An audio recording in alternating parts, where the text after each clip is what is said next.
మనం ఆలోచన చేద్దాం. మరికొన్ని నిమిషాలు వాక్యం వినటానికై మనసు సిద్ధం చేసుకోండి. కొత్త నిబంధనలో ఒక వచన భాగాన్ని మనం చదువుకుందాం.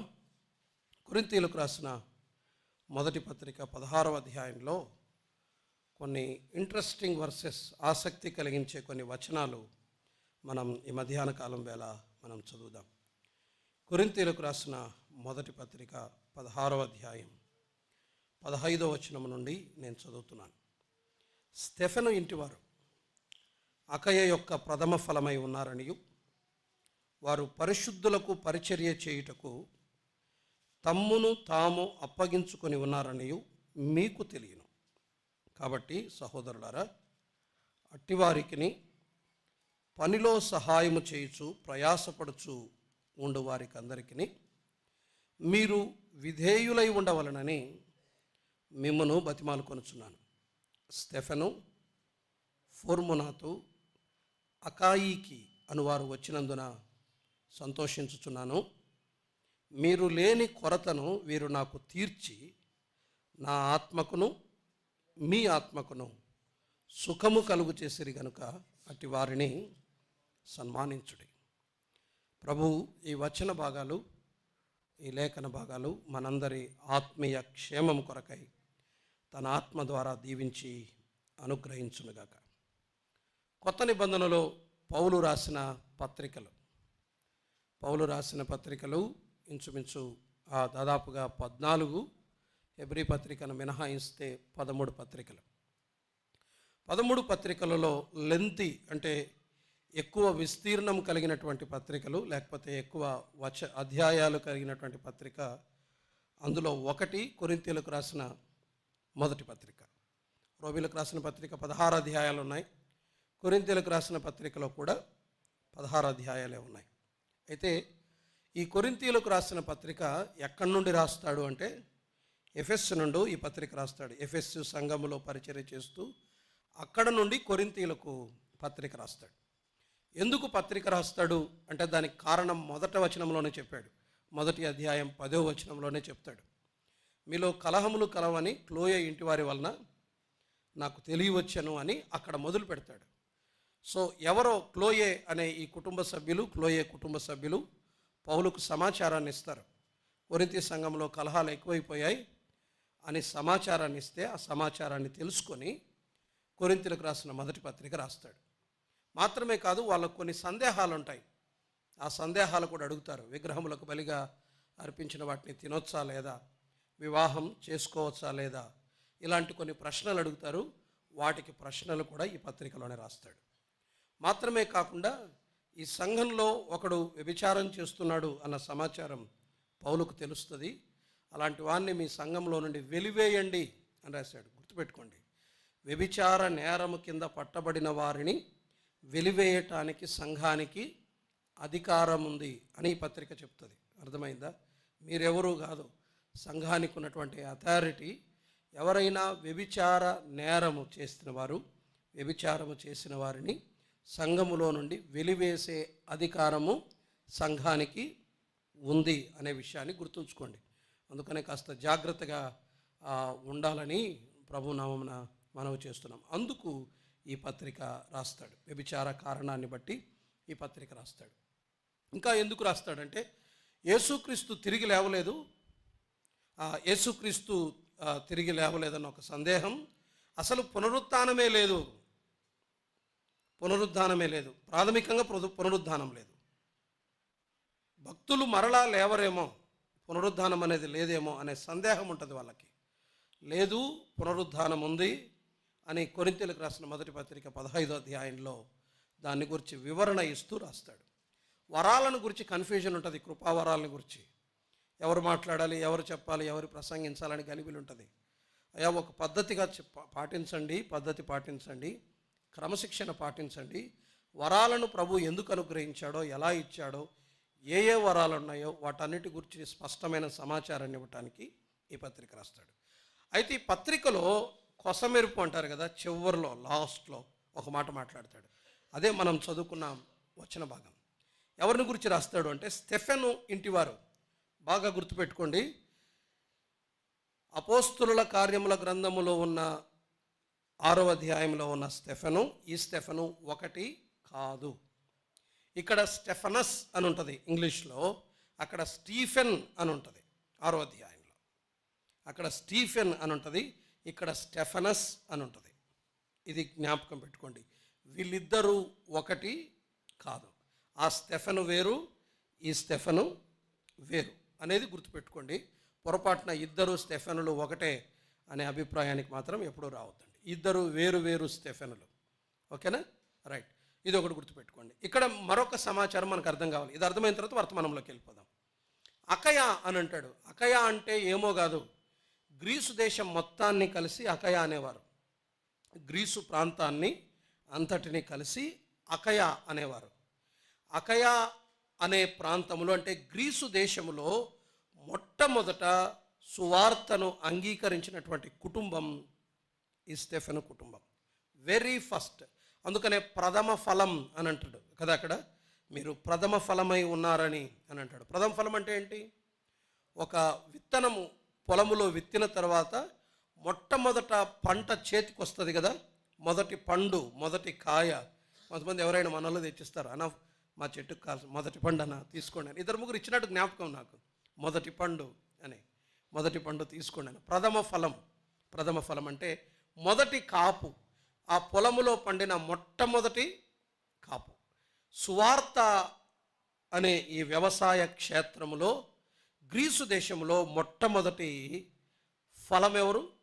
సువార్తను నమ్మి విశ్వసించిన వారెవరు? స్టెఫెను యొక్క కుటుంబం. స్టెఫెను మాత్రమే కాదు, టోటల్ ఫ్యామిలీ. స్టెఫెను కుటుంబం అంతా రక్షకునిగా అంగీకరిస్తుంది. ఫ్యామిలీ మొత్తం మార్చబడుతుంది. అది ఎంత ధన్యకరమైన అనుభవం. ఒకేసారి కుటుంబం అంతా చేయెత్తి తీర్మానం చేయడం ఎంత అద్భుతంగా ఉంటుంది ఆలోచించండి. భార్య, భర్త, పిల్లలు అందరు చేయెత్తి ఒకే రోజు యేసుక్రీస్తును ప్రభువును రక్షకునిగా అంగీకరించడం. ఇది స్టెఫెనుకు సంబంధించిన, స్టెఫెను కుటుంబానికి సంబంధించిన కొంత సమాచారం. ఇక్కడ మనం ఈ మధ్యాహ్న కాలం వేళ ఆలోచన చేస్తున్న ప్రాముఖ్యమైన సంగతి ఏంటంటే, చూడండి ఆ వచనాన్ని మనం మరలా చదువుదాం. 16వ అధ్యాయం 15వ వచనం, కొరింథీయులకు రాసిన మొదటి పత్రిక 16వ అధ్యాయం 15వ వచనం చదువుదాం. అక్కడ ఒక మాటను మనం పట్టుకొని ఆలోచన చేద్దాం. స్టెఫెను ఇంటివారు అకయ యొక్క ప్రథమ ఫలమై ఉన్నారనియు, వారు పరిశుద్ధులకు పరిచర్య చేయుటకు తమ్మును తాము అప్పగించుకొని ఉన్నారనియు మీకు తెలియను. ఈ స్టెఫెను కుటుంబం ఇప్పుడు ఎక్కడుంది? కొరింథీలో ఉంది. కొరింథీలో వన్ ఆఫ్ ది లీడర్ అని అంటారు ఈ స్టెఫెనును. కొరింథీ సంఘంలో ఒక నాయకుడు, ఇతను ఒక పెద్ద అయి ఉండొచ్చు అని అంటారు ఈ స్టెఫెన్ని. రైట్. ఈ స్టెఫెను కుటుంబం కొరింథీలో ఉంది. కొరింథీలో ఉన్న సంఘానికి రాస్తూ కొరింథీలో ఉన్నటువంటి స్టెఫెనును ప్రత్యేకంగా ప్రస్తావిస్తాడు పౌలు. ఎందుకు ప్రస్తావించాడు అన్నదే మన ధ్యానం. ఎందుకు స్పెసిఫిక్గా మెన్షన్ చేశాడు? ఆ సంఘములో మిగిలిన వాళ్ళ పేర్లు పెద్దగా ప్రస్తావించలేదు, కానీ స్టెఫెను కుటుంబం యొక్క పేరును ప్రత్యేకించి ప్రస్తావించాడు. స్టెఫెను ఇంటివారు అని, హౌస్ హోల్డ్ ఆఫ్ స్టెఫెనస్ అని ఉంటుంది. స్టెఫెను ఇంటివారు అని అంటాడు. ఎందుకు వారిని ప్రత్యేకంగా ప్రస్తావించాడు అంటే, there is a strong reason. ఒక బలమైన కారణం కనిపిస్తుంది. వింటున్నారా? నా వైపు చూడండి. ఆ బలమైన కారణం ఏంటో తెలుసా? మరలా చూడండి. తమ్మును తాము అప్పగించుకొని ఉన్నారు. మీరు ఆన్సర్ చెప్పాలి నాకు. దేనికి అప్పగించుకున్నారు వాళ్ళు? ఎవరికి పరిచర్య? పరిశుద్ధులకు పరిచర్య చేయటానికి తమ్మును తాము అప్పగించుకొని ఉన్నారు అనేది. మీ దగ్గర ఎవరి దగ్గరైనా king James version English Bible ఉందా? ఒకసారి చూడండి. అప్పగించుకొని ఉన్నారు అనే చోట ఏముందో ఒకసారి చూడండి. ఎవరైనా మీరే చెప్పండి. నేను రాసుకున్నాను, నా దగ్గర ఆల్రెడీ ఉంది. మీరు ఒకసారి చూడండి. అప్పగించుకొని ఉన్నారు అనే చోట ఇంగ్లీష్ వర్డ్ ఏం వాడారు? ఇంగ్లీష్ పదాన్ని ఏం వాడారు?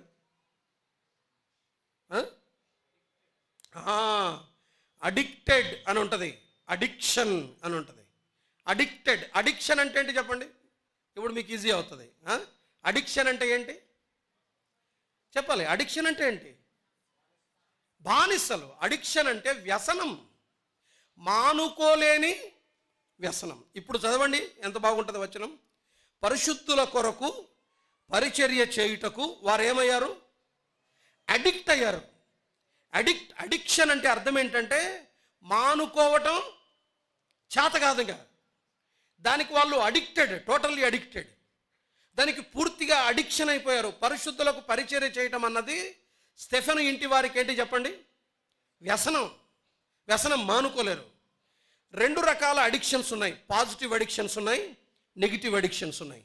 అర్థమవుతుందా? పాజిటివ్ అడిక్షన్స్ ఉన్నాయి, నెగిటివ్ అడిక్షన్స్ ఉన్నాయి. నెగిటివ్ అడిక్షన్స్ ఉన్నాయి కొన్ని. ఆల్కహాల్కు బానిసలు కావటం, స్మోకింగ్కు బానిసలు కావటం, పోర్నోగ్రఫీకి బానిసలు కావటం, ఇవన్నీ అడిక్షన్స్. మేము మానుకోలేకపోతున్నామని చాలామంది చెప్తారు. అంటే వాటికి వ్యసనానికి బానిసలైపోయి ఉంటారు. ఇక దాన్ని మానుకోలేరు. నేను ఆల్కహాల్ మానుకోలేకపోతున్నాను, నేను సినిమాలు మానుకోలేకపోతున్నాను, నేను సిగరెట్లు మానుకోలేకపోతున్నాను అంటారు. ఇవి నెగిటివ్ అడిక్షన్స్. పాజిటివ్ అడిక్షన్ ఏంటో తెలుసా? నేను అందుకనే ఈ ప్రసంగానికి నేను రాసుకున్న టైటిల్ ఏంటో తెలుసా? దైవిక వ్యసనాలు అని పెట్టుకున్నాను. దైవిక వ్యసనం, డివైన్ అడిక్షన్స్. వైన్ అడిక్షన్ కాదు, డివైన్ అడిక్షన్, దైవిక వ్యసనాలు. వ్యసనం అంటే ఇప్పుడు చెప్పండి, మానుకోలేని అలవాటు. వాళ్ళు మానుకోలేరు దాన్ని, వాళ్ళ వల్ల కాదు, దానికి వాళ్ళు అడిక్ట్ అయిపోయి ఉంటారు, దానికి వాళ్ళు బానిసలు అయిపోయి ఉంటారు. ఇప్పుడు చెప్పండి, స్టెఫెను ఇంటి వారు దేనికి బానిసలయ్యారు? దేనికి బానిసలయ్యారు? పరిశుద్ధులకు పరిచర్య చేయటం వీళ్ళకు వ్యసనం. బాబు మానుకోండి, ఇంకా చాలు, మీరు పరిచర్య చేసిందంటే మా చేత కాదు. ఏమైనా మానుకుంటాం కానీ పరిశుద్ధులకు పరిచర్య చేయటం మాత్రం మేము మానుకోలేం. వారు వ్యసనం, వారి జీవితాల్లో ఒక పెద్ద వ్యసనం. అందుకనే పిల్లరా, ఈ మాట ఎంత బాగుంది చదువుకున్నప్పుడు. ఇది నన్ను అంటే జస్ట్ నిన్న అద్దంకిలో వర్తమానం చెప్తున్నప్పుడు ఈ భాగాన్ని చదువుతుంటే జస్ట్ ఇంగ్లీష్ బైబిల్లో ఏముందని చూస్తే నాకు ఆ వర్డ్ నన్ను అట్రాక్ట్ చేసింది, అడిక్టెడ్. నేను ఎన్ని చోట్ల ఉంది చూద్దామని అడిక్టెడ్ అని ఎన్ని చోట్ల ఉందని చూద్దామని కంకార్డెన్స్లో చూశాను. Only once in the Bible దేవుని గ్రంథం అంతటిలో అడిక్షన్ అనే మాట, అడిక్టెడ్ అనే మాట ఒకే ఒకసారి వాడబడింది. అది ఇక్కడ. అది ఎవరికి రాయబడింది? స్టెఫెను ఇంటి వారికి. నాకు ఇట్లా కనిపించింది చిత్రపటం. స్టెఫెను ఇంటిలో ఎప్పుడూ మనుషులు ఉండేవాళ్ళేమో, ఎప్పుడు హోటల్లో భోజనాలు చేస్తూ ఉన్నట్లు చేస్తూనే ఉండేవాళ్ళేమో, ఇంటికి వచ్చి పరిశుద్ధులు తింటూనే ఉండేవాళ్ళేమో, సారికి వీళ్ళు హాస్పిటల్కి వెళ్ళి వచ్చేవాళ్ళేమో, సారికి ఒక సమస్యలో ఉన్నటువంటి గృహము దగ్గరికి వెళ్ళి వచ్చేవాళ్ళేమో, సారికి వీరు ఫోన్ కాళ్ళలో బిజీగా ఉండేవారు. కొంతమంది అంటారు, ఏం మాట్లాడతావు ఫోన్ పొద్దున్నుండి, ఏం మాట్లాడతాం? ఎవరు మాట్లాడతారు? ఏం మాట్లాడతాం? లెక్కలేని సమస్యలు, ఒక్కొక్క కుటుంబానికి ఒక్కొక్క సమస్య, ఒక్కొక్క వ్యక్తిది ఒక సమస్య. మాట్లాడుతూనే ఉంటాం మనం. కొన్నిసార్లు 20 నిమిషాలు అవుతుంది, 40 నిమిషాలు అవుతుంది. బహుశా వాళ్ళు ఫోన్ ఉంటే ఒకవేళ మాట్లాడుతూనే ఉండేవాళ్ళేమో. వాళ్ళ పని ఏంటి అంటే పరిశుద్ధులకు పరిచర్య చేయటం. అలాంటి కుటుంబాలు ఆనాటి సంఘాల్లో ఉండేవి. నేడు మనం నేటి మన కుటుంబాలు, నా కుటుంబం, నేను, వీళ్ళ ఫ్యామిలీకి అడిక్షన్. కొంతమందికి భర్త అంటే అడిక్షన్, క్షణం గంట కూడా దూరంగా ఉండలేరు. కొంతమందికి భార్య అడిక్షన్, వాళ్ళ కాదన్నా 2 రోజులంటే ఉండలేము. కొంతమందికి పిల్లలు అడిక్షన్, కొంతమందికి తల్లిదండ్రులు అడిక్షన్. వీళ్ళకు సంఘం అంటే, పరిశుద్ధులంటే వీళ్ళకు వ్యసనం. సంఘం అంటే వ్యసనం, పరిశుద్ధులంటే వ్యసనం. మానుకోలేరు. పరిశుద్ధులకు పరిచర్య చేయటం వీళ్ళకు, ఆ మానుకొని ఉండటం వీళ్ళ చేత కాదు. అలాంటి అద్భుతమైన కుటుంబం ఈ స్టెఫెను కుటుంబం. 3 సంగతులు ఆ కుటుంబంలో నుండి ఈ మధ్యాహ్న కాలం వేళ ఆలోచన చేద్దాం. దయచేసి రండి. మొదటిది మనం చూద్దాం. వారు ఏ వ్యసనానికి వారు గురయ్యారు? వారు దేనికి అడిక్ట్ అయ్యారు? వారు ఏ విషయాల్లో వ్యసనపరులుగా ఉన్నారో మనం ఆలోచన చేద్దాం. ఈ పదం నెగిటివ్గా తీసుకోవద్దండి, దీన్ని పాజిటివ్గా తీసుకోండి. ఇది ఏ వ్యసనం? ఇది దైవిక వ్యసనం, డివైన్ డివైన్ అడిక్షన్, దైవిక వ్యసనం. ఇలాంటి వ్యసనం కలిగిన వారు సంఘాలు ఉంటే ఎంత అద్భుతంగా ఉంటాయి సంఘాలు. చూద్దాం, ఈ కుటుంబాన్ని గురించి మనం కొన్ని నిమిషాలు ఆలోచించేద్దాం. మొదటిది చూద్దాం, 13వ వచనం, మరలా చదువుదాం.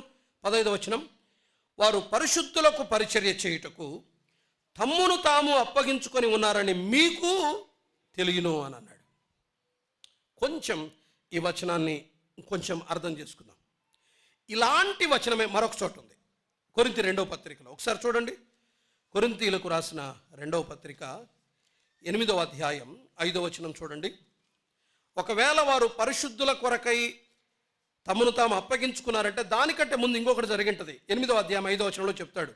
కొరింథీలకు రాసిన 2వ పత్రిక 8వ అధ్యాయం 5వ వచనం, ఇదియుగాక ఆ మొదట ప్రభువుకును దేవుని చిత్తం వలన మాకును తమ్మును తామే అప్పగించుకొనిరి ఇంతగా చేయుదురని మేము అనుకోలేదు. ఈ మాసిదోనియా ప్రాంతం వాళ్ళు మొదట ప్రభువుకి అప్పగించుకున్నారు. They were addicted to God. మొదట దేవునికి అప్పగించుకున్నారు, దేవునికి అడిక్ట్ అయ్యారు.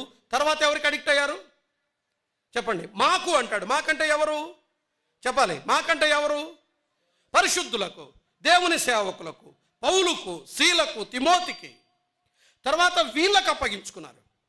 జ్ఞాపకం పెట్టుకోండి, ఒక వ్యక్తి పరిశుద్ధులకు పరిచర్య చేయాలంటే ముందు ఒకటి జరగాలి. ముందు అతను ఎవరికి అప్పగించుకొని ఉండాలి? ఎవరికి అడిక్ట్ అయి ఉండాలి? ఆ ప్రభువుకి అడిక్ట్ అయి ఉండాలి. ఇప్పుడు చెప్పండి, స్టెఫెన్ కుటుంబం మొట్టమొదట వారి వ్యసనం ఏంటి చెప్పండి? అంతే, మొదట వారి వ్యసనం ఏంటి చెప్పండి? ప్రభువే వారి వ్యసనం.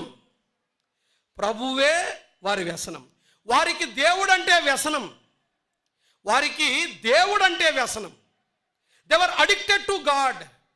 వారు దేవునికి బానిసలైపోయారు. హలో, వినాలి, వారు దేవునికి బానిసలైపోయారు. వారు దేవుడు అంటే వారికి వ్యసనం. ఎంతమంది గుండె మీద చేసుకొని చెప్తారు, అన్నా నాకు దేవుడు అంటే వ్యసనం, ఐ కాంట్, నా వల్ల కాదు, నేను ఉండలేను, నా చేత కాదు అనగలిగే వాళ్ళు ఎంతమంది ఉంటారు మనలో? నాకు దేవుడు అంటే వ్యసనం. డబ్బంటే వ్యసనం కొంతమందికి, పని అంటే వ్యసనం కొంతమందికి, వ్యక్తులంటే వ్యసనం కొంతమందికి, తుచ్చమైన నీచమైన అలవాట్లు వ్యసనం కొంతమందికి. దేవుడు అంటే ఎంతమందికి వ్యసనం? దేవుడికి ఎంతమంది బానిసలు? నా దేవుడు నా జీవితంలో నేను మానుకోలేని వ్యక్తి, దేవుడు నా జీవితంలో నేను మర్చిపోలేని వ్యక్తి. ఎంతమంది చెప్పగలం? ఇక్కడ 3 నెలలు వస్తాం, 3 నెలలు రాము.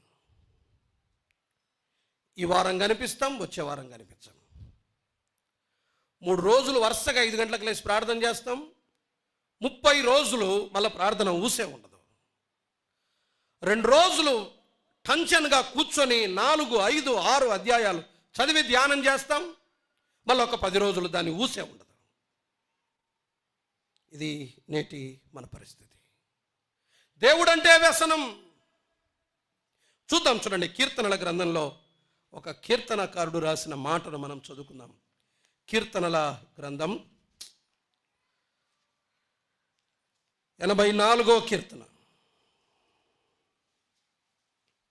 84వ కీర్తన. కీర్తనల గ్రంథం 84వ కీర్తన. వరుసగా కొన్ని వచనాలు నేను చదువుతున్నాను. 84వ కీర్తన 2వ చరణం. యెహోవా మందిరావరణములు చూడవలనని నా ప్రాణము ఎంతో ఆశపడుచున్నది, అది సొమ్మసిల్లుచున్నది. జీవము గల దేవుని దర్శించుటకు నా హృదయమును నా శరీరమును ఆనందముతో కేకలు వేయుచున్నాయి అని అంటాడు. కోరవ కుమారులు రాసిన పాట.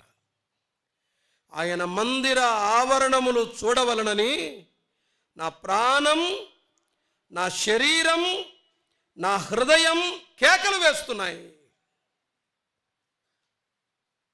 సొమ్మసిల్లిపోతున్నాను అన్నట్టు. మందిర ఆవరణాలు చూడకుండా ఉండటం నా చేత కావట్లేదు అంటాడు. నేను భరించలేకపోతున్నాను, దేవుని సన్నిధికి నాకు మధ్య దూరం నేను భరించలేకపోతున్నాను అంటాడు కోరవ కుమారులు. ఈ కీర్తన నిండా అదే మాట రాశారు వారు. ఇంకేమంటారు తెలుసా? ఇంకొక వర్డ్ ఎక్స్ట్రీమ్ 10వ వచనంలో చూడండి. 10వ వచనం, నీ ఆవరణములో ఒక దినము గడుపుట 1000 దినముల కంటే శ్రేష్టము, భక్తిహీనుల గుడారములో నివసించుట కంటే నా దేవుని మందిర ద్వారమునొద్ద ఉండుట నాకు ఇష్టం. జస్ట్ ద్వారం దగ్గర ఉంటా ప్రభువా, ద్వారం దగ్గరకైనా వస్తా, చూస్తా, దూరం నుండి ఆయన మందిరాన్ని చూస్తా, ఆ బలిపీఠాన్ని చూస్తా, ఆయన ఆవరణాన్ని చూస్తా, కనీసం దూరం నుండి అయినా చూస్తా. చూడకుండా ఉండలేకపోతున్నాను. ఆయన మందిర ఆవరణములను చూడకుండా ఉండలేకపోతున్నాను. నా ప్రాణానికి చేత కావట్లా, నా శరీరానికి చేత కావట్లా, నా హృదయానికి చేత కావట్లా. నేను మూర్ఛిల్లిపోతున్నాను, నేను సొమ్మసిల్లిపోతున్నాను. అయ్యో, నేను చూడకుండా ఉండలేకపోతున్నాను. ఇది భక్తుని అనుభవం. That is called addiction. That is called addiction. దేవుడు అంటే వ్యసనమా? మానుకోలేని వ్యసనమా? ఆయన సన్నిధి మానుకోలేని వ్యసనమా?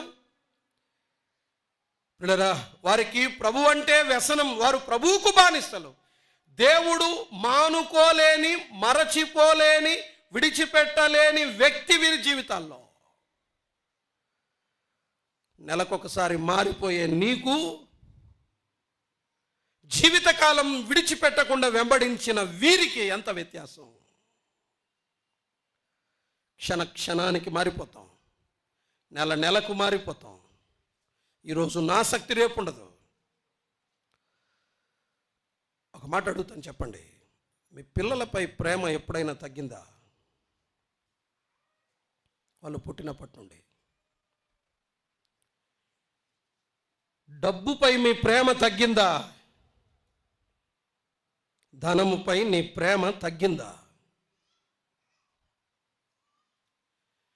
నీకిష్టమైన వ్యక్తులపై నీ అభిమానం, ప్రేమ తగ్గిందా? మరి దేవునిపై ప్రేమ ఎందుకని హెచ్చు తగ్గులు? ఈరోజు ఒకలా, రేపు ఒకలా, ఈ నెల ఒకలా, రేపు నెల ఒకలా. ప్రభువు మానుకోలేని వ్యసనం వీరికి. చూద్దాం, చూడండి, వీరిని గురించి మరొక మాట అక్కడ కొరింథీ పత్రికలోనే ఉంది. ఎందుకు వారికి ప్రభువు మానుకోలేని వ్యసనం అంటే, చూడండి, హౌ దే రెస్పాండ్, వాళ్ళు ఎట్లా స్పందించారు దేవుని విషయాల్లో. చూద్దాం. దానికి ప్రూఫ్స్ ఉన్నాయి, ఊరకనే ఒట్టిగా రాయబడలేదు. దానికి ప్రూఫ్స్ ఉన్నాయి, దానికి ఆధారాలు ఉన్నాయి. చూడండి, 16వ అధ్యాయం 15వ వచనం. స్టెఫెను ఇంటివారు అకయ యొక్క ప్రథమ ఫలమై ఉన్నారనియు అంటే వినాలి. గ్రీసు దేశానికి సువార్త వచ్చిన వెంటనే మొట్టమొదట యేసుక్రీస్తును రక్షకునిగా అంగీకరించింది ఎవరు? ఈ కుటుంబం, స్టెఫెన్ కుటుంబం. ఇక్కడ మనకేం కనపడుతుంది తెలుసా? దేవుని వాక్యం పట్ల వారి ఇమ్మీడియట్ రెస్పాన్స్, వారి వెంటనే వారు స్పందించిన తీరును ఒకసారి చూడండి. వారు అకయాకు ప్రథమ ఫలం అంటే చాలామంది నమ్మారు. కానీ అందరికంటే ముందుగా కాదు, చాలా సులభంగా దేవునికి లొంగిపోయినవారు, చాలా సులభంగా సువార్తకు లొంగిపోయినవారు. నెలల తరబడి, సంవత్సరాల తరబడి క్రీస్తును అంగీకరించుకున్న. చూడండి అన్న, ఈ సంవత్సరం అనంటే చూద్దాం. ఎంతకాలం తమ్ముడు, ఈ సంవత్సరమైనా ప్రభువును అంగీకరించవా? చూద్దామన్నా, ఈ సంవత్సరం చూద్దాం. ఇంకా కానీ సువార్త ప్రకటించిన వెంటనే సువార్త సత్యానికి సులభముగా లోబడిన వారు ఈజీగా బెండ్ అయ్యారు. వాక్యం ప్రకటించగానే చేతులు ఎత్తేశారు, తమ జీవితాలను ప్రభువుకు అప్పగించారు. ఎంత ఈజీగా వారు ప్రభువుకు ఈల్డ్ అయ్యారు. అకయా ప్రాంతమంతటిలో మొట్టమొదటిసారి కాపుకొచ్చిన పంట. వారు వాక్యానికి సులభంగా లోబడ్డారు. దేవుడు మాట్లాడగా వెంటనే తమను తాము అప్పగించుకున్నారు. ఆలస్యము చేయలేదు, నెలలు ఎదురు చూడలేదు. నెలల తరబడి, సంవత్సరాల తరబడి ఇదే మందిరములోనే ఇంకా సువార్తకు లొంగక, సువార్తకు లోబడక, లోకాన్ని అమితంగా అనుభవిస్తూ, పాపాన్ని విడిచిపెట్టలేక ఇదే స్థలములో ఏళ్ల తరబడి కూర్చున్నావు. సోదరుడా, నీ గురించే మాట్లాడుతున్నది. ఎన్నిసార్లు మాట్లాడాడు ఆయన నీతో? ఎన్ని ఏండ్లుగా వినబడుతుంది నీకు సువార్త? వారు సులభంగా లోబడ్డారు. గ్రీసు దేశానికి వెళ్ళి సువార్త చెప్పిన వెంటనే ఇమ్మీడియట్గా తమ జీవితాల్ని ప్రభుకిచ్చారు. వీరిని గురించి యేసుక్రీస్తు ప్రభు ఒక మాట అంటాడు. చూడండి, మార్కు సువార్తలో ఒక వచనాన్ని మనం చదువుదాం.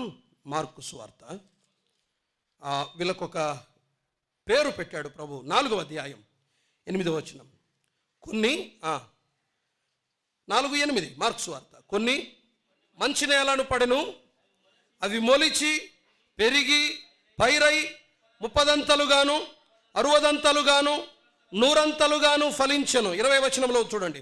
20 మంచి నేలను పడి, మంచి నేలను విత్తబడిన వారెవరనగా వాక్యము విని దానిని అంగీకరించి 30 60 100 ఫలించువారు అన్నాడు. ఇప్పుడు చెప్పండి, వీరు ప్రథమ ఫలం అయ్యారంటే ఈ నేల మంచిది, ఈ హృదయం మంచిది. మంచి హృదయాలు వారివి. సులభముగా వాక్యానికి లోబడే మంచి హృదయాలు వారివి. అయ్యా, ఎన్ని సంవత్సరాలుగా ప్రభు నీతో మాట్లాడుతున్నాడు? ఎన్ని ఏండ్లుగా ప్రభు నీతో మాట్లాడుతున్నాడు? సోదరుడా, సోదరి, వింటున్నారా? లోబడుతున్నామా? వాక్యానికి వెంటనే స్పందిస్తున్నామా? సులభంగా లోబడతారు కొంతమంది. నదీ తీరాన ప్రార్థన జరుగును అనుకొని వెళ్ళి నదీ తీరాన వెళ్ళి వాక్యం చెప్తా ఉన్నాడు. ఒక ఆమె టక్కులు లేచింది, యేసుక్రీస్తు నమ్ముకుంది. ఎవరామె? లూదియా. ఆమె హృదయమును ప్రభు తెరిచాను కనుక ఆమె సులభంగా ప్రభు నమ్ముకుంది. వీరు ప్రభువుకు మాత్రమే కాదు, వాక్యానికి కూడా వీళ్ళు వ్యసనం. వాక్యానికి ఈజీగా అట్రాక్ట్ అవుతారు. చాలా సులభంగా అట్రాక్ట్ అయ్యేది దేనికి? వీళ్ళు వాక్యానికి. వీరు వ్యసన పరులు. ఈ కుటుంబానికి దైవిక వ్యసనం ఉంది. ఆ దైవిక వ్యసనం ఏంటంటే, ముందు ప్రభువే వారి వ్యసనం. ఆయన మాటలు వారికి వ్యసనం. ఆయన మాట్లాడితే వెంటనే రెస్పాండ్ అవుతారు, ఆలోచన చేయరు, మినామేషాలు లెక్కబెట్టరు, నిర్ణయాలు తీసుకోవటానికి వెనుకాడరు. నెమ్మదిగా, క్రమానుగతంగా, మెల్లిమెల్లిగా కలిగే మార్పు కాదు, ఇమ్మీడియట్గా వాక్యానికి వారు లొంగిపోతారు, లోబడిపోతారు. దేనికి లొంగరేమో బహుశా, వాక్యం వచ్చి వాళ్ళ ముందు ఇలా ప్రత్యక్షపరచబడితేనే సులభంగా వారు లొంగిపోతారు. అది స్టెఫెను కుటుంబం. ఎన్ని కుటుంబాలు ఉన్నాయి ఈ పూట మన మధ్య? ఇలాంటి కుటుంబాలు, వాక్యానికి సులభంగా లొంగిపోయే కుటుంబాలు. అంత ఈజీగా మాట వినరన్నా, అంత ఈజీగా మారరన్న వాళ్ళు, అంత సులభంగా మాట వినే రకం కాదన్న వీళ్ళు, అంత ఈజీగా లొంగే రకం కాదన్న వీళ్ళు. మనల్ని గురించి నేడు బయట ప్రజలు మాట్లాడుకునే మాటలు, వాక్యం దగ్గర సులభంగా లొంగిపోతారు బ్రదర్. వాళ్ళు వాక్యం చెప్పిందా వారు లొంగిపోతారు, వాక్యం మాట్లాడిందా వారు విధేయత చూపుతారు. వాక్యం అంటే సులభంగా లొంగిపోతారు. అది స్టెఫెను కుటుంబం. వారి వ్యసనం దైవిక వ్యసనం. ముందు వారి వ్యసనం ఎవరు? ప్రభువే వారి వ్యసనం. రెండవది చూడండి, రెండవ సంగతి మనం చూద్దాం. 16వ అధ్యాయం. ప్రభువు మాత్రమే కాదు, వారి వ్యసనం ఎవరో మనం ఇందాక చదువుకున్నాం కదా ఆ వచనం. మరలా మనం దాన్ని చదువుదాం. 16వ అధ్యాయం 15వ వచనం. స్టెఫెను ఇంటి వారు అకయ యొక్క ప్రథమ ఫలమై ఉన్నారనియు, వారు పరిశుద్ధులకు పరిచర్య చేయుటకు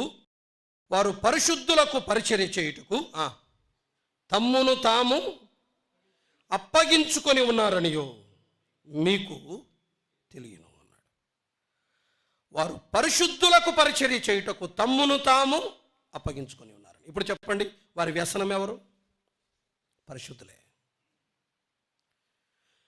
వారి వ్యసనం పరిశుద్ధులే. వారికి పరిశుద్ధులంటే వ్యసనం. పరిశుద్ధులు మానుకోలేని వ్యసనం. కొంచెం వీళ్ళ లైఫ్ ఒకసారి చూద్దాం. చాలా డిఫరెంట్గా అనిపిస్తుంది. మీకు ఎట్లా అనిపిస్తుందో తెలియదు, కానీ నాకైతే నాకు కొంచెం ఆశ్చర్యాన్ని కలిగించింది. మనలాంటి వారు మాత్రం కాదు, అది ప్యూర్, అది పక్కాగా చెప్పొచ్చు. దానికి కారణాలు చెప్తాను. వీరు ఏ ప్రాంతంలో ఉన్నారని విన్నాం? కొరింథీ సంఘంలోనే ఉన్నారు. కొరింథీ సంఘంలోనే ఉన్నారు. కొరింథీ సంఘములో ఉన్నప్పుడు వీరు ఎవరిని ప్రేమించిండాలి? కొరింథీ సంఘంలోని వారినే. కొరింథీ సంఘములోని వారినే, రైట్. కొరింథీ సంఘంలో మనుషులు ఎలా ఉన్నారు ఒకసారి చూద్దాం. దయచేసి రండి, ముందుకు రండి. కొరింథీలకు రాసిన మొదటి పత్రిక 1వ అధ్యాయం. కొరింథీలకు రాసిన మొదటి పత్రిక 1వ అధ్యాయం 10వ వచనం. నా సహోదరులారా, మీరందరూ ఏకభావంతో మాట్లాడవలననియు మీలో కక్షలు లేక ఏక మనస్సుతోనూ ఏకతాత్పర్యంతోనూ మీరు సన్నద్ధులై ఉండాలి అన్నాడు. అంటే వాళ్ళలో ఏమున్నాయి? కక్షలు ఉన్నాయి. మనుషుల్ని ఆధారం చేసుకొని విడిపోయి ఉన్నారు. కలహాలు, ఆ సంఘము నిండా కలహాలు. ఒకరంటే ఒకరికి పడదు, ఒకరంటే ఒకరికి పడదు. మొత్తం 4 బ్యాచ్లు కనిపిస్తాయి. పౌలు బ్యాచ్ ఒకటి, అపోల్లో బ్యాచ్ ఒకటి, కేఫా బ్యాచ్ ఒకటి, యేసుక్రీస్తు బ్యాచ్ ఒకటి. మొత్తం 4 బ్యాచెస్ ఉన్నాయి.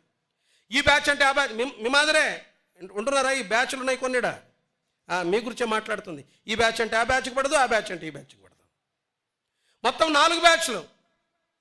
4 బ్యాచ్లు ఉన్నాయి ఇక్కడ. ఈ 4 బ్యాచ్లు ఒకరంటే ఒకరికి పడదు. ఒకటి నేను పౌలు వాడిని అంటాడు, ఒకటి నేను కేఫా వాడిని అంటాడు. ఇలాంటి వాళ్ళు ఉన్నారు కొరింథీలో. రెండవది చూడండి, రెండవ సంగతి చూడండి, 3వ అధ్యాయం 1వ వచనం. సహోదరులారా, ఆత్మ సంబంధులైన మనుషులతో మాట్లాడినట్టు నేనుతో మాట్లాడలేకపోతుని శరీర సంబంధులైన మనుషులని ఎవరున్నారు? శరీర సంబంధులు ఉన్నారు. శరీర సంబంధులు ఉన్నారు కొరింథీ సంఘంలో. ప్రకృతి సంబంధులు ఉన్నారు, శరీర సంబంధులు ఉన్నారు ఈ కొరింథీ సంఘంలో. మాత్రమే కాదు, చూడండి 6వ అధ్యాయం 1వ వచనం.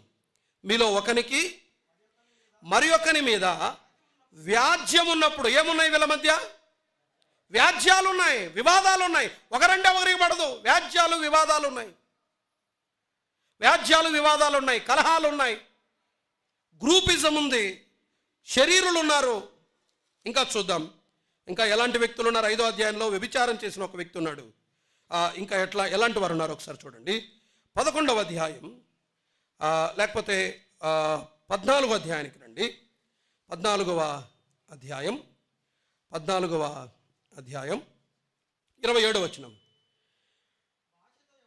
భాషతో ఎవడైనా మాట్లాడితే ఇద్దరు అవసరమైన వల్ల ముగ్గురికి మించకుండా, లేకపోతే దానికంటే ముందు చదువుదాం 19వ వచనం. 11వ అధ్యాయం 19వ వచనం. అది ఆ మాట కోసం 11, 19. మీలో యోగ్యులైన వారెవరో కనబడునట్లు ఏమున్నాయి? భిన్నాభిప్రాయాలు ఉన్నాయి. వాళ్ళ అభిప్రాయ భేదాలు ఉన్నాయి. వారి మధ్యలో భిన్నాభిప్రాయాలు ఉన్నాయి. ఇంకొక మాట అంటాడు, ఒకడు పాడాలని ఉన్నాడు, ఒకడు ప్రకటించాలని ఉన్నాడు, ఒకడు ఇంకొక పని చేయాలని ఉన్నాడు, మరొకడు మరొక పని చేయాలని ఉన్నాడు. మొత్తానికి వీళ్ళ మధ్య పోటీలు ఉన్నాయి. నేను పాడతానని ఒక ఆయన, నేను ప్రసంగిస్తానని ఒక ఆయన, లేదు నేను భాషకు అర్థం చెప్తానని ఒక ఆయన, నేను లేచి మాట్లాడతానని మరొక ఆయన. వీళ్ళ మధ్య వాద వివాదాలు మాత్రమే కాదు, పోటీలు ఉన్నాయి. ఇది కొరింథీ సంఘం. ప్రేమించింది ఎవరిని? సంఘాన్ని, ఈ పరిశుద్ధులను. కలహాలు ఉన్నప్పటికీ ప్రేమించారు. అభిప్రాయ భేదాలు ఉన్నాయి సంఘములో, అయినా ప్రేమించారు. పోటీతత్వం ఉంది సంఘములో, అయినా ప్రేమించారు. ప్రేమించబడటానికి యోగ్యులు కాదు, అయినా వారిని ఏం చేశారు? వీరు ప్రేమించారు. వారి కొరకు అప్పగించుకున్నారు. ప్రియులరా, వారి కొరకు అప్పగించుకున్నారు.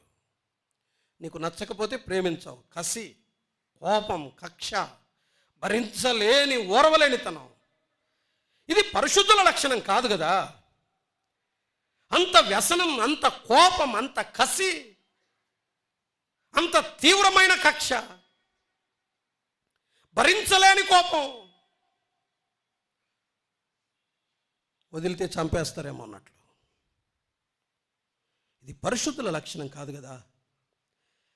వారికి పరిశుద్ధులంటే వ్యసనం. ప్రేమించబడటానికి ఒక్కరు కూడా యోగ్యులు కాదు ప్రియులరా.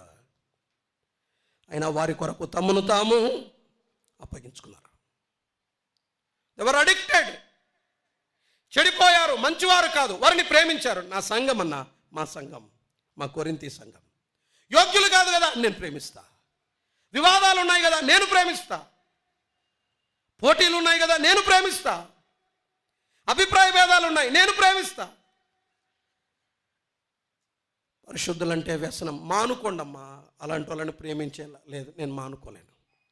పరిశుద్ధులంటే వ్యసనం వీరికి, పరిశుద్ధులంటే వ్యసనం వీరికి, పరిశుద్ధులంటే మానుకోలేని వ్యసనం వీరికి. ప్రతి వారం వస్తున్నాం, ప్రతి కూడికలో కలుసుకుంటున్నాం. అమ్మా ఒక్క మాట, నాకు కూడా ఇది, మీకు కూడా ఇది, స్థానిక సంఘం అంటే ఎంత మమకారం మనకు, స్థానిక సంఘ పరిశుద్ధులంటే ఎంత ప్రేమ మనకు. They were not addicted to their families. వారి కుటుంబానికి వారు వ్యసనపరులు కాదు, వారి సంఘానికి వారు వ్యసనపరులు. వారి సంఘం అంటే వారికి వ్యసనం. అదే కదా అన్న చెప్పింది, బాండింగ్ ఉండాలి అని. క్యాంప్లో బాండింగ్ ఉండాలి చర్చ్తోని, మానుకోలేని బాండింగ్ ఉండాలి చర్చ్తోని. ఎంతమంది పరిశుద్ధులు అంటే ప్రేమ నీకు? ఎంత ప్రేమిస్తున్నాం మనం పరిశుద్ధుల్ని? ప్రభువుని ఎరిగిన విశ్వసించినటువంటి భక్తిపరులైన విశ్వాసులను ఎంతమందిని స్థానిక సంఘంలో మనం ప్రేమిస్తున్నాం. వాళ్ళ పేరు తెలియదు, వాళ్ళ ఊరు తెలియదు, వాళ్ళ ఇల్లు ఎక్కడో తెలియదు, వాళ్ళ అడ్రస్ తెలియదు. Same church, but we are in same church, ఒకే సంఘంలో ఉన్నాం. వాళ్ళ ప్రమాణాలు ఎక్కడ, మన ప్రమాణాలు ఎక్కడ? వాళ్ళ భక్తి ఎక్కడ, మన భక్తి ఎక్కడ? మేకపోతు గాంభీర్యం మంది, ఏమీ లేదు ఏమో ఉన్నట్టు ప్రదర్శన మనది. ఈ మాత్రపు భక్తికే గొప్ప భక్తిపరులమనే భావన మనది. స్థానిక సంఘములోనే ఉండే మన సహోదరులను సహోదరులని ప్రేమించలేని కుచ్చితమైన, నీచమైన, అల్పమైన బుద్ధి మనది. కోపం, కక్ష, అసూయ, పగ అంతరంగము నిండా నింపుకున్నటువంటి శరీర సంబంధులం మనం. ప్రేమేది? పరిశుద్ధులంటే వ్యసనమా? పరిశుద్ధుల్ని మనం ప్రేమిస్తున్నామా? స్థానిక సంఘ విశ్వాసులైన కుటుంబాలను ఎంత ప్రేమిస్తున్నాం మనం, ఎంత ప్రేమిస్తున్నాం మనం. యోగ్యులు కాదు, వారు ప్రేమించారు. ఆదిమ సంఘంలో ఉండే లక్షణం ఇది. మనము వాళ్ళు ఎంత అడిక్టెడ్ అంటే, చూడండి ఇంకొక మాట చదువుదాం. వాళ్ళు ఎంత అడిక్టెడ్ అంటే, అపోస్తుల కార్యముల గ్రంథం చూడండి, ఆదిమ సంఘం ఎట్లా ఉందో ఒకసారి చూద్దాం. 2వ అధ్యాయం, అపోస్తుల కార్యముల గ్రంథం 2వ అధ్యాయం 46వ వచనం. మరియు వారేక మనస్కులై ప్రతి దినము దేవాలయములో ఏమనుంది? తప్పక కూడుకొనొచ్చు. ఎప్పుడు? హలో, ఎప్పుడెప్పుడు కూడుకునేవాళ్ళు? ప్రతిదినం దేవాలయములో తప్పక. ఎన్ని చోట్ల ఉందో మీరు కావాల్సి లెక్క పెట్టండి అపోస్తుల కార్యాల్లో. ప్రతిదినం, అనుదినం అనే మాట మాటికి రిపీట్ అవుతుంది అపోస్తుల కార్యాల్లో. ప్రతిదినం కూడుకునే వాళ్ళట. ఇలా చెప్పనివ్వండి, వారానికి ఒకసారి వచ్చి ఒకరి ముఖాలు ఒకరు చూసుకునే రకం కాదు వాళ్ళు. వాళ్ళ ఎంత అడిక్షన్ వారిది అంటే, ప్రతిరోజు వచ్చి ఒకరినొకరు చూసుకునే వాళ్ళు. అప్పటికి 3000 మంది రక్షించబడ్డారు. 3000 పీపుల్, 3000 మంది ఒకే చోట కూడుకొని ఒకరినొకరు చూసుకునేవాళ్ళు. ఇంకా అంతకంటే లోపే, అంతకంటే ఎక్కువే. ప్రతిదినము కూడుకోవడం, చూసుకోవడం. చాలాసార్లు సహవాసం అంటే వచ్చి వాక్యం విని ప్రార్థన చేసుకొని పోవడం అనుకుంటారు. కాదు, జస్ట్ వాళ్ళ ముఖాలు చూసుకోవడానికి వచ్చేవాళ్ళు. తప్పక కూడుకొనొచ్చు. ప్రతిదినం దేవాలయములో తప్పక కూడుకొనొచ్చు. అనుదినం ఇంటింటా తప్పక కూడుకొనొచ్చు. మాటికి కలుసుకునేవారు. ప్రతి ఇంటికి వెళ్ళేవారు, కలుసుకునేవారు. ఆ ఇంట్లో ఒకరోజు, ఈ ఇంట్లో ఒకరోజు, ఆ ఇంట్లో ఒకరోజు, ప్రతిరోజు ఒక్కొక్క రోజు ఒక్కొక్క ఇంట్లో కూడుకునేవాళ్ళు. తర్వాత ఇంటింటా తప్పక కూడుకొనొచ్చు అని ఉంటుంది. దేవాలయంలో కూడుకునేవాళ్ళు, గృహాలలో కూడుకునేవాళ్ళు, ఒకరి ముఖాలు ఒకరు చూసుకునేవాళ్ళు. వారాల తరబడి కిందన్నోళ్ళు అయితే మరీ దారుణం. నేను మిమ్మల్ని చూసి ఎంతకాలం అయిందో, మన క్యాంపులో చూసుకుంటాం అంతే నాకు తెలిసి. పలకరించి పోండి అంటే కూడా ఎన్నిసార్లు చెప్పినా పలకరించకుండా అట్లాగే వెళ్ళిపోతారు. ఏమి 4 అడుగులు పైకేసి వచ్చి ఒక్కసారి అందరికి వందనాలు చెప్పితే ఏం పోతుంది? వచ్చేది వారానికి ఒక్కసారి, ఒకరినొకరు పలకరించుకోవడానికి తీరిక ఉండదు, ఒకరి ముఖాలు ఒకరు చూసుకోవటానికి వీలు కాదు. ఏంది ఇది? సహవాసమా? దీన్ని సంఘం అంటారా? ఇది భక్త్యా? వచ్చి కూడుకున్నప్పుడు ఒకరినొకరు ఎంతమందిని పలకరించుకుంటున్నారు మీరు ఒకరినొకరు? మేము అందరికీ షేక్ హ్యాండ్స్ ఇస్తున్నారు బ్రదర్స్ వైపు. సిస్టర్స్ ఎంతమంది పలకరించుకుంటున్నారమ్మా? ఈ అనుకున్న వాళ్ళు మీరు ఎంతమంది ఆమె అన్న వెంటనే లేచి బయటికి వెళ్ళిపోతారు. ఏమున్నా ఇళ్ళల్లో ఎన్నిసార్లు చెప్పాము? పలకరించుకోండి అమ్మా, వందనాలు చెప్పుకోండి, ఎలా ఉన్నారని పలకరించుకోండి. ఇది కదా సంఘం అంటే, ఇది కదా సహవాసం అంటే. ఇదేమన్నా మందిరమా? ఇదేమన్నా ఆలయమా? ఏదో వచ్చి మొక్కుకొని ఎవరంతకు వాళ్ళు వెళ్ళిపోవడానికి. That is not church. అది సంఘమే కాదు అసలు. అట్లుంటే సంఘం అంటే కూడుకొని ఒకరినొకరు యోగక్షేమాలు తెలుసుకోవటం, ఒకరినొకరు పలకరించుకోవటం, ఒకరితో ఒకరు సంబంధాన్ని కలిగి ఉండడం. కింద ఉన్న వాళ్ళకు పైన ఉన్న వాళ్ళు, పైన ఉన్న వాళ్ళకి కింద. ఏమీ తెలియదు. భక్తి అనుకుంటున్నాం. వారానికి ఒకసారి ముఖాలు చూసుకునే టైప్ కాదు వాళ్ళు. ఎంత అడిక్టెడ్ అంటే ప్రతిదినము తప్పక కూడి వచ్చేవాళ్ళు. వాళ్ళు అంతగా పరిశుద్ధులకు అడిక్ట్ అయిపోయారు. ఇంకెంత అడిక్షన్ తెలుసో వీళ్ళది చూడండి ఒకసారి. కొరింథీయులకు రాసిన మొదటి పత్రిక 16వ అధ్యాయం. కొరింథీయులకు రాసిన మొదటి పత్రిక 16వ అధ్యాయం 17వ వచనం. స్టెఫనస్ ఇతనే ఫోర్మునాతు, ఫార్చునేటస్ అంటది.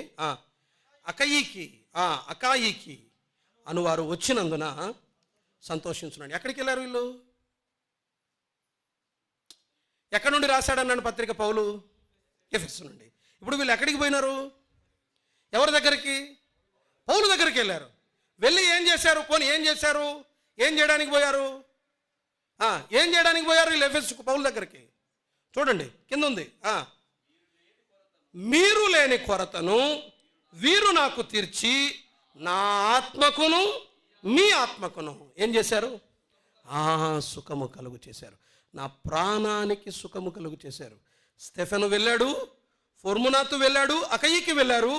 వెళ్ళి ఎఫెస్సులో ఉన్న పౌలు ఆత్మకు, పౌలు ప్రాణానికి ఏం కలుగు చేశారు? సుఖము కలుగు చేశారు. వీళ్ళు ఎంత అడిక్టెడ్ అంటే పౌలును చూడక కొంతకాలం అయింది, ఉండలేక ఎఫెస్సుకు వెళ్ళి ఎఫెస్సులో పౌలును ఆదరించి ఏమేం చేశారో, ఏమేం పరామర్శించారో, ఎన్నెన్ని విధాలుగా ఆయనకు సహాయపడ్డారో. కాళ్ళు నొక్కారేమో, ఆయనను ఓదార్చారేమో, ధైర్యపరిచారేమో. ఈ మధ్యలో ఒక సేవకుడు అంటాడు, ప్లేట్ తీస్తే బ్రదర్ నువ్వు సేవకుడివి, నీ లిమిట్స్లోనే ఉండాలి, ప్లేట్ తీస్తే లిమిట్స్లో ఉండాలండి. ఏం కిరీటం పడిపోయిందా? ఇతను సేవకుడు, ఆయన పెద్ద, ఆయన పెద్దవాడైన దైవజనుడు, ఇతను సేవకుడే. ఆ దైవ సేవకుని ప్లేటు ఈయన తీశాడు. పక్కనున్న ఆయన సలహా ఏంటి తెలుసా? బ్రదర్ మనం సేవకులం, మన లిమిట్స్, ప్లేట్ తీసి ఇట్లాంటి వాళ్ళు సేవకులు. ప్లేట్లు తీస్తే చిన్నతనం అనుకునే వాళ్ళు సేవకులు. నా ఆత్మకు సుఖము కలుగు చేశారు అన్నాడు పౌలు. ఏం చేసింటారో? విశ్రాంతి అని ఉంటుంది అక్కడ, రెస్ట్, రిఫ్రెష్ అని ఉంటుంది. నా ఆత్మకు తాజాదనాన్ని ఇచ్చారంటాడు. నేను మళ్ళా స్ట్రెంగ్తన్ అయ్యాను, మళ్ళా నేను బలాన్ని పొందాను. ఎవరు వచ్చినందుకు? స్టెఫెన్ వచ్చినందుకు నా ఆత్మ మళ్ళా బలం పుంజుకుంది. నేను ఫ్రెష్ అయ్యాను. ముఖం కడుక్కున్న తర్వాత బాగా అలసిపోయి చెమట అయ్యి అలసిపోయి ఇంటికి వెళ్ళి వేడివేడి నీళ్ళ స్నానం చేసి ఒక్కసారి చల్లగాలికి వచ్చి నిలబడినప్పుడు ఎంత ఉంటుంది? అబ్బా అంటామే. ఆ రకమైన తాజాదనాన్ని ఈ స్టెఫెను, ఫోర్మునాతు, అకయికు, పౌలుకు కలుగు చేశారు. రిఫ్రెష్ అని ఉంటుంది, మీరు ఇంగ్లీష్లో చూడండి. వారు నా ఆత్మకు తాజాదనాన్ని కలిగించారు. పరిశుద్ధులను వెంబడించి వెంటాడి వారికి పరిచర్య చేసి వారి అవసరాలు తీర్చి వారికి ఏమేమి చేయాలో అన్నీ చేశారు. వీళ్ళు ఏమేం చేశారో తెలియదు. కానీ పౌలు ఆత్మకు, పౌలు ప్రాణానికి సేద తీర్చారు. 23వ కీర్తనలో రాయబడిందే, ఏమనుంది? ఏం చేస్తున్నాడు ఆయన? నా ప్రాణమునకు సేద తీరుస్తున్నాడు. ఇప్పుడు సేద తీర్చే పని ఎవరిది? ఫురుమునాథిది. పరిశుద్ధులముగా ఒకరి ప్రాణములను ఒకరు సేద తీర్చే పని మనది. నా ప్రాణానికి మీరు సేద తీర్చాలి, మీ ప్రాణాలకు నేను సేద తీర్చాలి. దుఃఖములో ఉన్న మిమ్మును నేను ఓదార్చాలి, దుఃఖములో ఉన్న నన్ను మీరు ఓదార్చాలి. అది ప్రియులరా సంఘం, అది దేవుని సంఘ సహవాస లక్షణం. వచ్చి ప్రార్థన చేసి వందనాలు చెప్పి ఇళ్ళకి వెళ్ళిపోయి మళ్ళీ వారానికి వచ్చి ముఖాలు చూసుకునేది కాదు. ఒకరి కొరకు ఒకరు సుఖము కలుగు చేసుకోవటం, ఒకరినొకరు ఆదరించుకోవటం, ఒకరినొకరు పరామర్శించుకోవటం, ఒకరి యోగక్షేమాలు ఒకరు తెలుసుకోవటం. చూద్దాం వాళ్ళు ఇంకా దేనికి అడిక్టెడో మరలా చూద్దాం. వారు పరిశుద్ధులకు వారు అడిక్షన్ అయిపోయారు. అంటే వాళ్ళు ఏం చేస్తున్నారో తెలుసా? బైబిల్ ఏమంటారో తెలుసా వారిని? ఇదేంది పరిశుద్ధులంటే ఇంత ప్రేమ వీరికి అంటే? ఎందుకు అంత ప్రేమ పరిశుద్ధులంటే వాళ్ళు ఏం చేస్తున్నారో తెలుసా? ఒక వచనం, ఒక 2 వచనాలు త్వరగా చూడండి. గలతీ పత్రిక 6వ అధ్యాయం 1వ వచనం త్వరగా చదువుతారా? గలతీలకు రాసిన పత్రిక 6వ అధ్యాయం 1వ వచనం. చిక్కుకొని నీడల 2వ వచనం చూడండి. 2వ వచనం, ఒకని భారములను ఒకడు భరించి ఈలాగు క్రీస్తు నియమము పూర్తిగా నెరవేర్చండి. ఇప్పుడు చెప్పండి, ఒకరికొకరు సేద తీర్చుకోవటం, ఒకరి ప్రాణాలకు ఒకరు సుఖము కలుగు చేసుకోవటం, ఒకరి భారాల్ని ఒకరు భరించటం ఏం చేస్తున్నట్లు? క్రీస్తు నియమాన్ని నెరవేరుస్తున్నట్టు మనం అర్థం. పూర్తి చేయండి, పూర్తిగా నెరవేర్చుడి అని ఉంటుంది అక్కడ. క్రీస్తు నియమమును పూర్తిగా నెరవేర్చుడు అంటే అర్థం ఏంటి? యేసు క్రీస్తు ప్రభు కొంత చేసి వెళ్ళాడు, మీరేం చేయాలి? మిగిలింది చేయండి. ఆయన నియమం ఏంటంటే బలహీనుల దౌర్బల్యాలను భరించటం, ఒకరి భారాల్ని, ఇతరుల భారాల్ని మీద వేసుకొని భరించటం. కొంచెం మనస్పర్ధ వస్తే చాలు, వద్దులే మనం కొద్ది కాలం దూరంగా అవటానికే ఆ సహవాసాలు, సంఘాలు, సంబంధాలు. అందుకే మనం బతుకుతున్నది. పరిశుద్ధులుగా కూడి వచ్చి ఒకరి భారాలను ఒకరు భరించటం అనేది క్రీస్తు నియమాన్ని నెరవేర్చటం. మీరు మరొక పరిశుద్ధుని అవసరతను తీరుస్తున్నారు అంటే, మరొక పరిశుద్ధుని భారాన్ని మీరు భరిస్తున్నారు అంటే, మరొక పరిశుద్ధుని ప్రాణానికి మీరు సేద తీరుస్తున్నారంటే, మరొక పరిశుద్ధుని ఆత్మకు మీరు సుఖము కలుగు చేస్తున్నారంటే మీరు క్రీస్తు నియమాన్ని నెరవేరుస్తున్నారని అర్థం. అందుకు పరిశుద్ధులు అంటే వీళ్ళకి పిచ్చి. యోహాను మొదటి పత్రికలో మరొక మాట రాయబడింది చూడండి. 3వ అధ్యాయం, యోహాను రాసిన మొదటి పత్రిక 3వ అధ్యాయం. ఇలా ఎందుకు చేశారు వారు అంటే, యోహాను రాసిన మొదటి పత్రిక 3వ అధ్యాయం 14వ వచనం చూస్తారా? గనుక జీవములోనికి దాటి ఉన్నామని ఎరుగుదాం. నీవు జీవములో ఉన్నావు అనటానికి గుర్తేంటి? నువ్వు సహోదరులను ప్రేమించటమే, అంటే వాళ్ళ అక్కరను తీర్చటమే, వారి ప్రాణాలను సేద తీర్చటమే, వారి ఆత్మకు సుఖము కలుగు చేయటం. నువ్వు సచ్చావు అనటానికి గుర్తేంటి? సహోదరుల మీద కక్ష, పగ పెట్టుకోవటమే. హలో, నువ్వు ఆత్మ సంబంధంగా చచ్చిపోయావు అనటానికి గుర్తేంటంటే నీవు ఇంకా మరణములోనే ఉన్నావని అర్థం. నెలల తరబడి, ఏండ్ల తరబడి పగ, కక్ష మన అంతరంగాల్లో ఉంది అంటే మనము ఆత్మీయంగా చచ్చిపోయామని అర్థం. నువ్వు ప్రార్థన చేయొచ్చు, బైబిల్ చదువుకోవచ్చు, మందిరానికి రావచ్చు, ఆరాధన చేయొచ్చు, ఇంకేమైనా చేయొచ్చు. అంతరంగము నిండా పగ పెట్టుకుంటే నీవు ఇంకా జీవాన్ని అనుభవించినట్టు కాదు. మనము సహోదరులను ప్రేమించుచున్నాము గనుక మరణములో నుండి జీవములోనికి దాటి ఉన్నామని ఏమన్నాడు? ఎరుగుదుము. That is the evidence, that is the proof. అది ప్రేమలో ఉన్నావడానికి గుర్తు ఏంటంటే నువ్వు నీ సహోదరులను ప్రేమించడం. సంవత్సరాలైంది, కక్ష మానవే, పగ మానవే, కోపం తగ్గించుకోవే, పెంచుకుంటూ వెళ్ళిపోతున్నావే. నువ్వెలా విశ్వాసి అవుతావు? నువ్వు చచ్చిన విశ్వాసివి. నేనైతే నేను కూడా చచ్చిన విశ్వాసిని. ప్రసంగాలు చేయొచ్చు, సేవ చేయొచ్చు, దైవ సేవకుడు అనిపించుకోవచ్చు, కానీ కక్ష, పగ, కోపం అంతరంగం నిండా పెట్టుకొని సహోదరులను ప్రేమించలేని వాడిని అయితే నేను కూడా చచ్చిన వాడినే. నాలో జీవం లేదని. వారిలో జీవం ఉంది. అందుకనే పరిశుద్ధులు అంటే వారికి అడిక్షన్. వారు పరిశుద్ధులను ప్రేమిస్తారు, వెంటపడి ఆదరిస్తారు, పరిచర్య చేస్తారు. ఏం చేశారో తెలియదు. నేను అవి కూడా వెతికాను, కానీ నాకు టైం కుదరలేదు. రాత్రి అంతా ప్రయాణం, వేరే చోటు నుంచి వచ్చాను, కుదరలేదు, అలసిపోయాను. వెరస నేను వెతకడానికి నాకు టైం కుదరలేదు. పరిశుద్ధులకు చేసింటారంటే ఏమేం చేసింటారు, ఎలా చేసింటారు? నేను వెతికాను, కానీ 1-2 దొరికాయి. అవి సరిపోయి ఇప్పుడు నాకు సమయం కూడా చాలదు. ఏమేం చేశారో. ఫిలిప్పీ పత్రికలో ఒనేసిఫర్ అని ఒకతను ఉన్నాడు. పౌలు కొరకు ప్రాణం ఇవ్వటానికి సిద్ధపడ్డాడు. అకుల, ప్రిస్కిల్లాలు తమ ప్రాణం ఇవ్వటానికి సిద్ధపడ్డారు. ఆనాటి పరిశుద్ధుల ప్రేమ సంఘాల్లో ఎంత అద్భుతమైంది. వారి కాలి గోటి కింద ఉన్న దుమ్ముకు కూడా సరిపోం మనం ఇప్పుడు.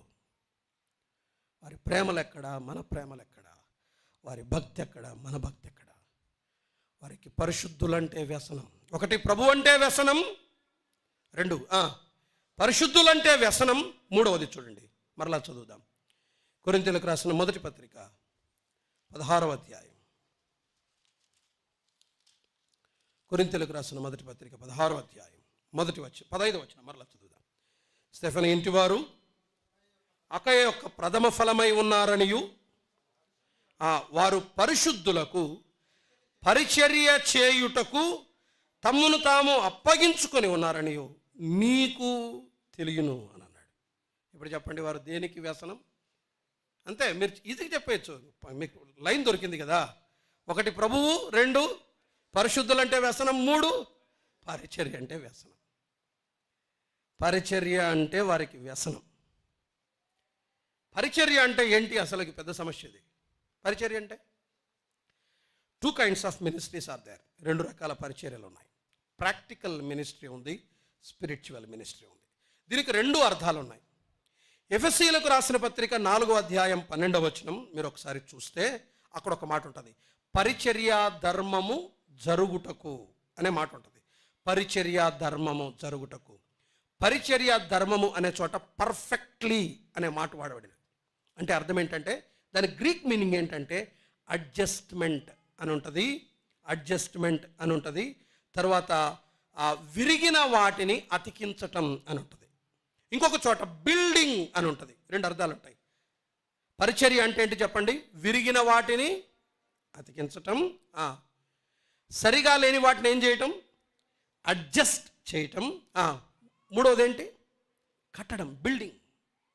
అది ఎఫెసీ పత్రిక 4వ అధ్యాయం 12వ వచనంలో ఉన్న పరిచర్య. ఇక్కడ డయాకినోస్ అనే గ్రీక్ వర్డ్ వాడారు. డయాకినోస్ అంటే ప్రాక్టికల్ మినిస్ట్రీ. ప్రాక్టికల్ మినిస్ట్రీ అంటే ఇంకన్నీ. ఇప్పుడు పరిచర్యను అంతా కలుపుకొని ఆలోచన చేద్దాం. ఇప్పుడు వీళ్ళు ఏం చేసింటారు చెప్పండి? విరిగిన వాటిని అతికించింటారు, సరిగా లేని వాటిని అడ్జస్ట్ చేసింటారు, ఇంకా సంఘాన్ని ఏం చేసింటారు? వీళ్ళు కట్టింటారు. హలో, సంఘాన్ని కట్టడం అంటే నిలబడి ప్రసంగించటం ఒకటే కాదు. సంఘాన్ని కట్టడం అంటే సువార్త ప్రకటించడం ఒకటే కాదు. సంఘాన్ని కట్టడం అంటే ఇంకా ఏవేవో పరిచర్య చేయటం ఒకటే కాదు. మీరు చేసే ప్రతి చిన్న పరిచర్య కూడా సంఘ నిర్మాణములో భాగమే. వినాలి అమ్మా వినాలి. కొంచెం తలల పైకి ఎత్తండి, కొంచెం వినండి. పరిచర్య అంటే మీరు చేసే చిన్న పరిచర్య కూడా సంఘ నిర్మాణములో భాగమే. మొన్న బరువులు మోసారు, సంఘ నిర్మాణంలో భాగం. శుభ్రం చేస్తున్నారు, సంఘ నిర్మాణంలో భాగం. ఆదరిస్తున్నారు, సంఘ నిర్మాణంలో భాగం. కొంతమందిని పురికొల్పుతున్నారు, సంఘ నిర్మాణంలో భాగం. ఆత్మ సంబంధమైన పరిచర్య నిర్మించబడుతుంది.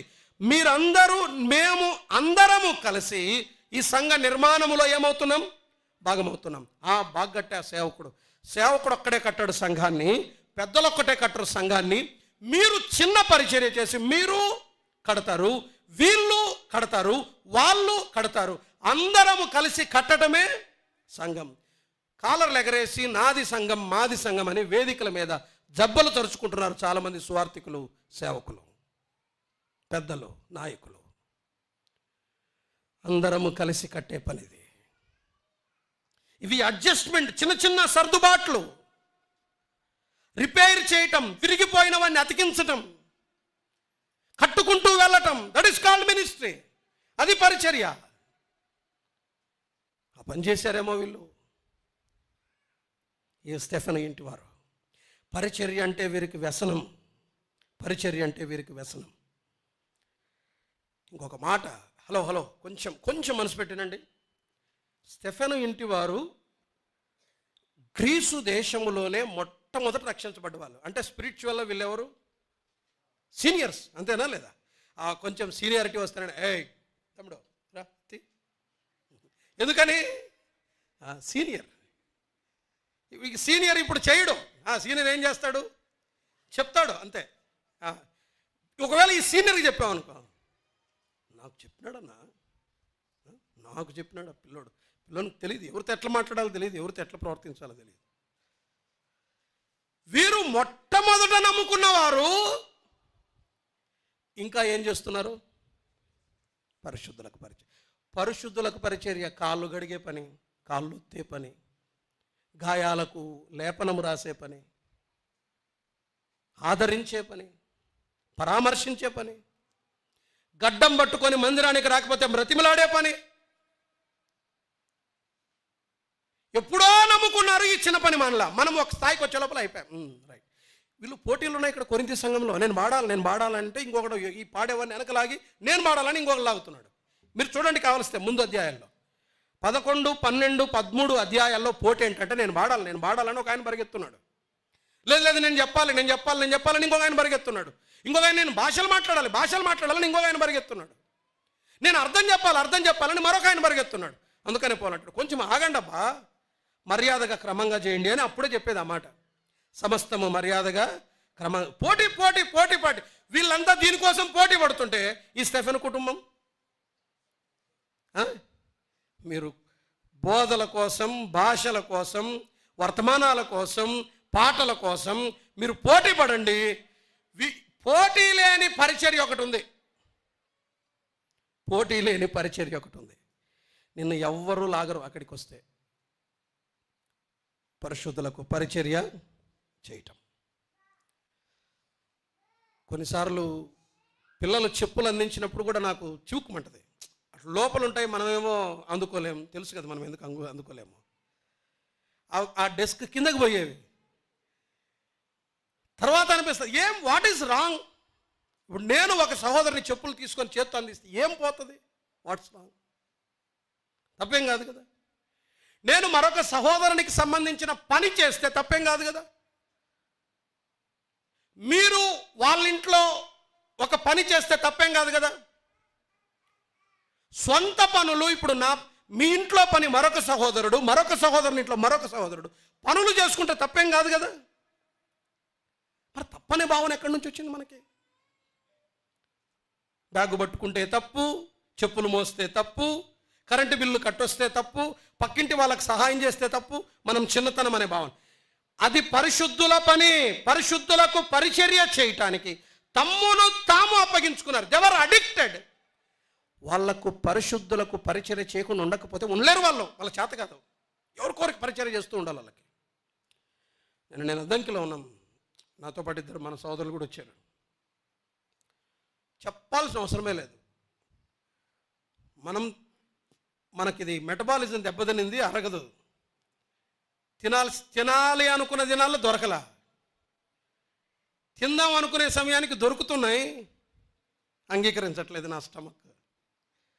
డ్రై ఫ్రూట్స్, బనానాస్, పొద్దున్నే 7 గంటలకు కాఫీ టెన్షన్గా మేము నిద్రపోతుంటే లేపి, అయిపోయిన వెంటనే మళ్ళీ ఒక డ్రై ఫ్రూట్స్, అయిపోయిన వెంటనే మళ్ళీ బ్రేక్ఫాస్ట్ అయిన వెంటనే మళ్ళీ కాఫీ, వర్తమానం చెప్పొచ్చిన వెంటనే కాఫీ, అయిపోయిన వెంటనే మళ్ళీ డ్రై ఫ్రూట్స్. ఆ సిస్టర్ తెస్తానే ఉంది, ఇస్తానే ఉంది. ఇంట్లోకి వెళ్తే ఆమె పరిచర్య, భోజనం వడ్డించే పరిచర్య ఆమెదే. ఆమె భర్త అంటే తెలియదు. పొద్దున్నే వచ్చాడు, బాత్రూమ్స్లో మేము వాడిన బాత్రూమ్స్ లోపలికి వెళ్ళాడు, ఫినాయిల్ తీశాడు. ఈ బాత్రూమ్ సింపుల్గా యాక్సిడెంట్ అయ్యి కాలు ఆ అబ్బాయికి దెబ్బతిన్నాడు. కుంటూ వచ్చి బాత్రూమ్ క్లీన్ చేసి వెళ్ళిపోయాడు. సింపుల్గా వెళ్ళి మళ్ళీ కాంగ్రిగేషన్లో కూర్చున్నారు. ఇట్లా నేను అన్నాను, పలానా వ్యక్తి లేదన్నా, వాళ్ళు సంఘ పెద్దలు, వాళ్ళు మేము స్థానిక సంఘంలో ఉంటాం. జస్ట్ సింప్లీ వాళ్ళు ఇట్లా కూర్చున్నారు అంతే. వచ్చేటప్పుడు చెప్పొచ్చినాం. మరి ఎవరు చెప్పలే వాళ్ళకి, just they are doing their ministry. వాళ్ళు చిన్నతనగా భావించాలి. ఆ సోదరుడు ఉద్యోగి మార్నింగ్ వచ్చి టాయిలెట్స్ క్లీన్ చేశాడు. మన పిల్లలు కూడా చూశారు చూడండి. 2 బాత్రూంలు కడిగి వెళ్ళిపోయాడు. కాలు యాక్సిడెంట్ అయింది, కుంటూ వచ్చి కడిగిపోయాడు. That is their satisfaction. ఎవరు అడిక్టెడ్, వారు పరిశుద్ధులకు పరిచర్య చేయటానికి వారు వ్యసనాక్రాంతులుగా మారిపోయారు. వారిది వ్యసనం. నేను ముగిస్తున్నాను, సమయం అయిపోయింది. పిల్లరా,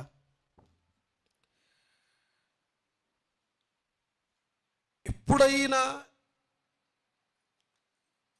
నమ్మిన ఎన్ని సంవత్సరాల్లో నీవు ఇలాంటి ఒక్క అనుభవాన్నైనా నీ జీవిత కాలానికి సంపాదించుకున్నావా? ఒక్క అనుభవం. పరిచర్య చేయటం, పరిశుద్ధులకు పరిచర్య చేయటం. సేవకులకు చేయాలి, పరిశుద్ధులకు చేయాలి, కుటుంబాలకు చేయాలి. మన కుటుంబమే వాళ్ళు సాయం చేయడం. ఈ వంకన ఫోన్ చేసి రా అని చెప్పి అదే పని చెప్పే వాళ్ళు కూడా ఉంటారు కొంతమంది ఇంట్లో కూర్చొని. దాని ఉద్దేశం అది కాదు. ఒకరి అవసరాలు ఒకరు తీర్చుకోవటం, ఒకరి ఆత్మకు ఒకరు సుఖము కలుగు చేసుకోవటం. వారు పరిచర్యకు బానిసలు. They were addicted to the ministry. స్టెఫెనో ఇంటివారు. మధ్యాహ్న కాలం వీరి జీవితాలు మన ముందు సవాలుగా ఉండగా ఆలోచన చేద్దాం, ఒక మంచి తీర్మానం చేద్దాం. వారు ప్రభువుకు బానిసలు. ప్రభు అంటే వారికి వ్యసనం. 2 పరిశుద్ధులంటే వారికి వ్యసనం. 3 పరిచర్య అంటే వారికి వ్యసనం. బహుశా గ్రీస్ దేశంలో అంతమంది నమ్ముకోవడానికి కారణం వీళ్ళు చేసిన పరిచర్యనేమో. ఇళ్ళకి వెళ్ళే వాళ్ళేమో, చెప్పేవాళ్ళేమో, వాళ్ళ అవసరాలు తీర్చేవారేమో. బేలు లేవమ్మా, మా ఇంట్లో ఇస్తాను తీసుకోండి. వాడు చక్కెర లేదా, మాది ఇస్తాను తీసుకోండి. బాగలేదా, డాక్టర్ దగ్గరకు వెళ్దాం రండి చెప్పి తీసుకొచ్చి స్వార్థ చెప్పి ఇంతమంది రక్షించబడడానికి కారకులయ్యారేమో. వాళ్ళు తెలియదు. ఎప్పుడో నమ్ముకున్న వాళ్ళ పరిచర్యను వారు విడిచిపెట్టల. మనం ఒక స్థాయికి వచ్చేసరికి ఇప్పుడు నాది ఇప్పటి నుంచి ఇది కాదు, నా ఇప్పటి నుంచి ఇది అని అనుకునే మనకి వాళ్ళకు అప్పగించిన పరిచర్య ఏదో వాళ్ళకి తెలుసు. అందులో వారు తృప్తిని, నెమ్మదిని, సంతోషాన్ని అనుభవించారు. మానకుండా వారు చేసిన పరిచర్యకు ఎంత వ్యత్యాసం. దిద్దుకుందామా, సరి చేసుకుందామా? ఒక మంచి తీర్మానం చేసుకొని ఈ స్థలంలో నుండి బయటికి పోదాం. ప్రార్థన చేద్దాం.